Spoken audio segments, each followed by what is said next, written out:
이스라엘은 430년 만에 애굽에서 출애굽을 하게 되었습니다.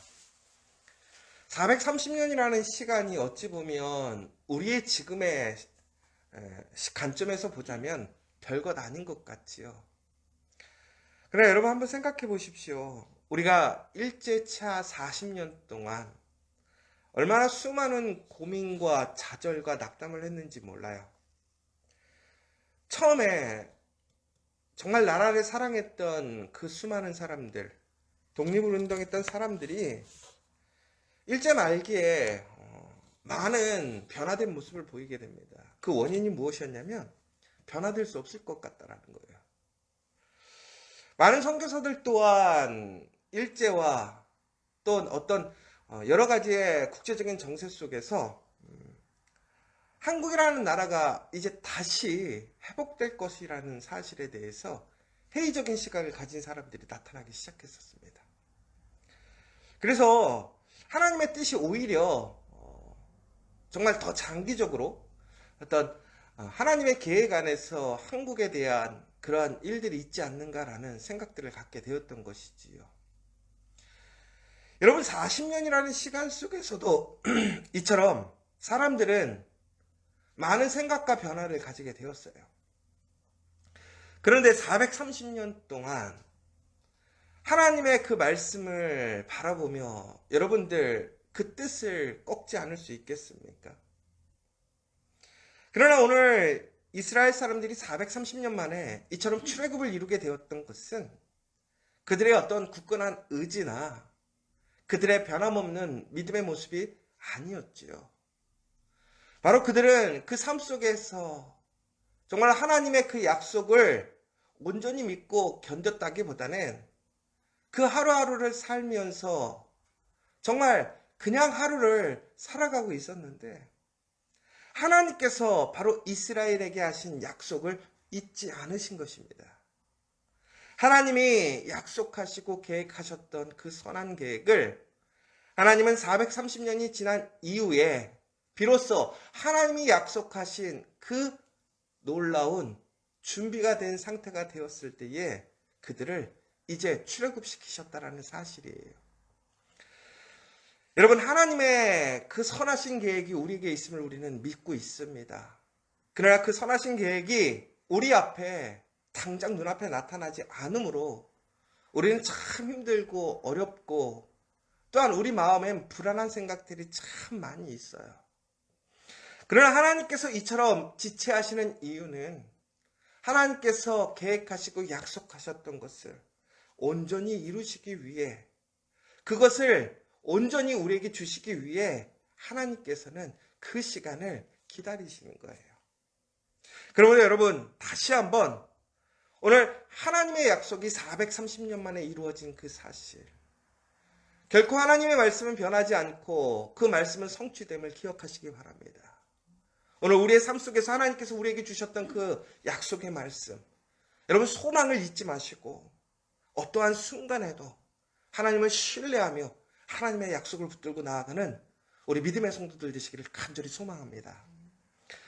오늘 드디어 이 라암셋을 떠나 숫고소에 이르게 되었다고 합니다. 얼마나 마음이 벅차겠어요.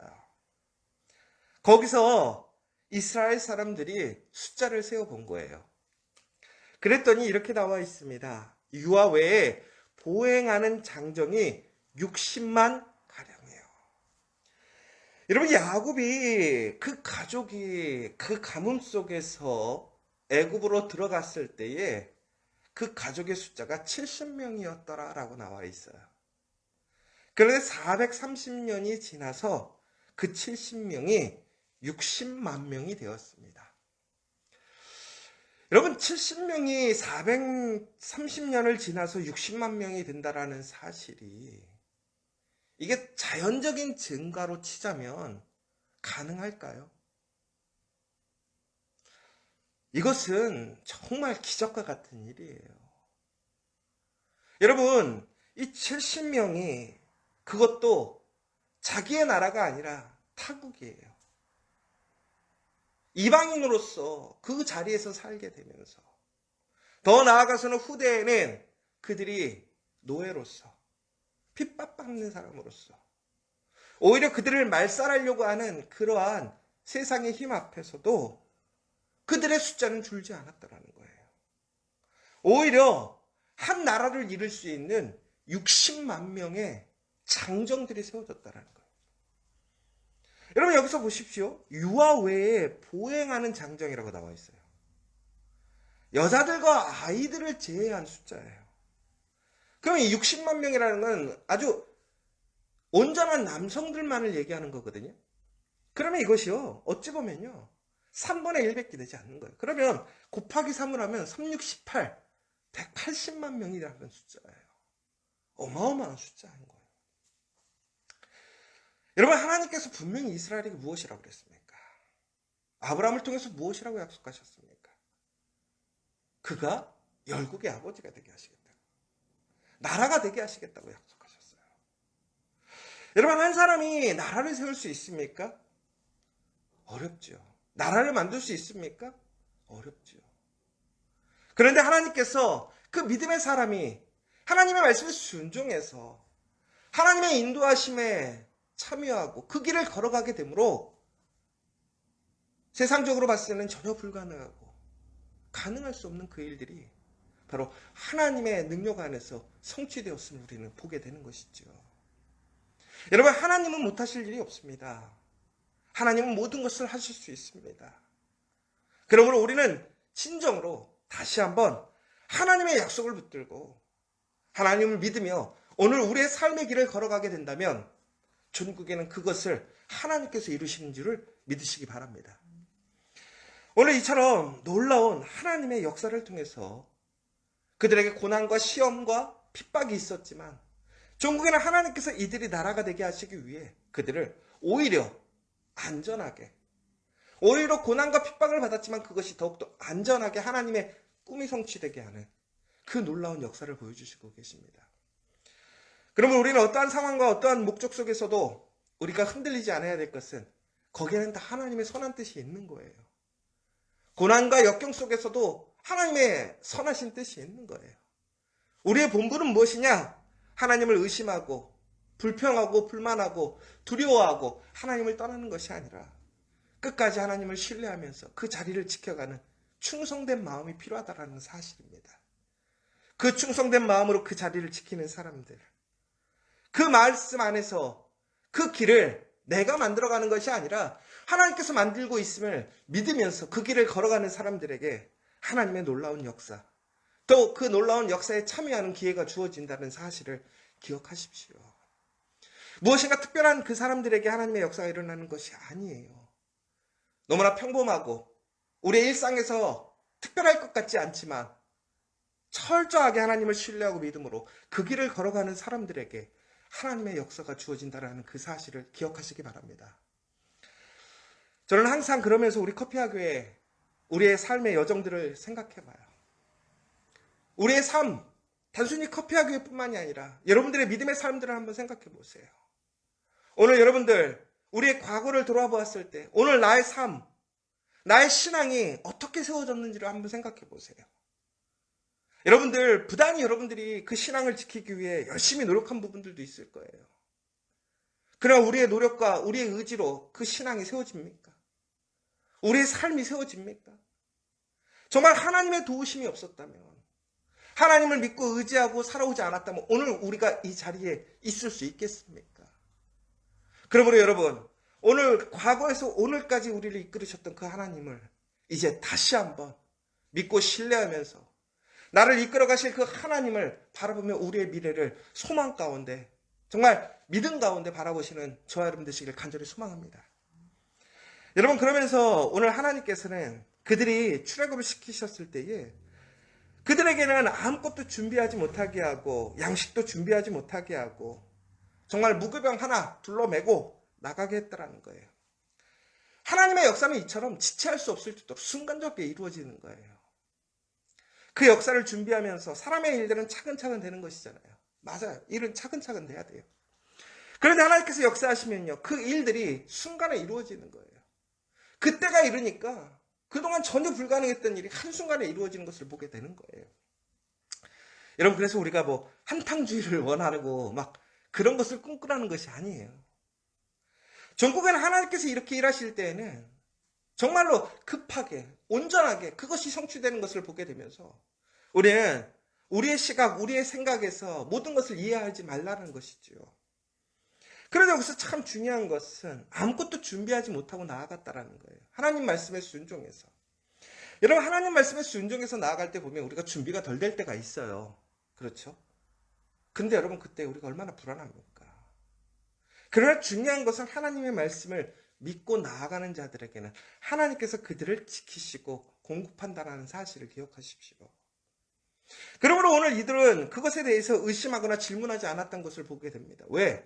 오늘 그들에게 가장 필요한 것이 무엇입니까? 그 애굽을 떠나는 거였어요. 그러나 그 이후에 그들은 불평하고 불만하기 시작하죠. 왜? 당장 눈앞에 불안과 두려움이 없어지니까. 여러분, 우리가 무엇인가 큰 문제가 있을 때는 그 큰 문제에만 집중하느라고 다른 것들을 중요하게 생각하지 않아요. 그런데 바로 그때 우리가 그 마음을 항상 이어가야 한다는 거예요. 무슨 얘기냐면 그 큰 문제 안에서 이것만 없어지면 좋겠다라고 생각했던 것, 그리고 모든 것을 하나님께 맡기잖아요. 그런데 그 문제가 사라지면 우리는 그때부터는 우리의 생각, 우리의 어떠한 경험에 의해서 주변의 것들을 자꾸 염려하고 걱정하게 되는 거예요. 여러분, 하나님께서 그것을 이루셨으면 우리의 그 다른 것들까지도 하나님께서 이루심을 기억하시기 바랍니다. 절대로 두려워하거나 불안해하지 마십시오. 내가 무엇을 먹을까, 무엇을 입을까, 어떻게 내 앞날을 준비시킬 것인가 걱정하지 말라는 거예요. 철저히 하나님을 신뢰하십시오. 종국엔 그들이 출애굽을 하면서 무엇이라고 되냐면 41절에 그날에 여호와의 군대가 다 애굽 땅에서 나왔은지라. 여호와의 군대랍니다. 여호와의 군대. 여러분, 이스라엘 사람들이 뭘 했습니까? 아무것도 하는 게 없어요. 오직 하나님을 인정하고 하나님께 예배드리기를 소망했던 그 사람들 뿐이에요. 종국에는 그들이 여호와의 군대로서 승리를 거머쥐게 됩니다. 그리고 그들은 승리를 취함으로 그 전투에서 많은 노획물을 갖고 나아가는 모습을 보게 돼요. 승리한 군대의 모습인 거죠. 그러나 오늘 그들이 승리한 군대, 여호와의 군대가 되었다라고 하는 것은 그들이 싸우는 것이 아니라 누가 싸웠다라는 것입니까? 하나님이 싸우셨다라는 거예요. 그럼에도 불구하고 여호와의 군대가 되었어요. 승리에 참여하게 되고 그 영광에 참여하게 됩니다. 여러분, 우리에게 중요한 것은 우리가 어디에 속해 있느냐가 참 중요해요. 내가 나의 능력으로 여호와의 군대가 되는 것이 아닙니다. 내가 하나님을 믿고 승리함으로 내가 하나님의 군대가 되는 것이 아닙니다. 오직 하나님을 믿고 의지함으로 하나님께 맡김으로 하나님께서 싸우셨지만 내가 그 가운데서 하나님 말씀에 순종함으로 참여하게 될 때 우리는 하나님의 군대가 된다는 사실입니다. 여러분, 오늘 여러분들이 하나님의 군대인 것을 기억하시기 바랍니다. 그러면 하나님께서 여러분들을 위해 싸우실 것이고 여러분들에게 이처럼 승리를 안겨주실 것을 기억하시기 바랍니다. 그러므로 우리에게는 이제 다시 한번 하나님께서 이 6월절을 어떻게 지키고 기억해야 되는지에 대해 말씀하고 계시는 거예요. 왜 그렇습니까? 우리는 너무나 쉽게 잊어버려요. 하나님께서는 6월절이 시작할 때 가장 먼저 이스라엘 사람들에게 무엇을 요구하셨냐면 순종을 요구하셨어요. 그리고 또한 그것을 지켜가는 충성을 요구하셨어요. 오늘 출애굽이 끝난 이후에 다시 한번 하나님은 6월절 규례를 기억하고 순종하고 그것을 기억하며 충성스럽게 지키라고 얘기하고 있습니다.